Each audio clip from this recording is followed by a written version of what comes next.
अस्सलाम वालेकुम। गल्फ़ खबरें में आप तमाम लोगों को वेलकम करते हैं।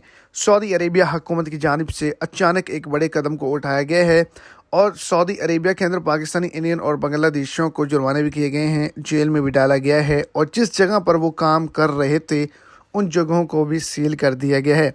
अब कोई भी शख्स न्यू वर्क वीज़ा भी इस रिलेटेड नहीं हासिल कर सकता और जो वहाँ पर मौजूद हैं, जो काम कर रहे हैं, उनको भी निकाल दिया जाएगा। एक बड़ी परेशानी आ चुकी है। वीडियो की तफसीलात को जानने के लिए वीडियो को एंड तक देखें और अगर इस चैनल पर आप फर्स्ट टाइम हैं तो लाजमी से चैनल को सब्सक्राइब करें, वीडियो को लाइक करें और अपने दोस्तों तक इसको ज़्यादा से ज़्यादा शेयर करें।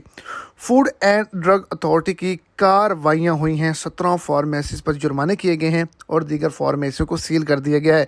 वहाँ पर पाकिस्तानी, इंडियन और गैर मुल्की जो हैं वो इलीगल एक्टिविटी कर रहे थे, वहाँ पे ड्रग सप्लाई कर रहे थे, वहाँ पर नशावर चीज़ों की, गोलियों की खरीदो फरोख्त कर रहे थे, इलीगल चीज़ें रखी हुई थी। इन फार्मेसी के मालकान पर जुर्माने किए गए हैं और इन वर्कर को गिरफ्तार किया गया है, चंद को डिपोर्ट कर दिया गया है और चंद को वहाँ पर जेल में डाला गया है। वो सज़ा पूरी करेंगे, उसके बाद उनको निकाल दिया जाएगा।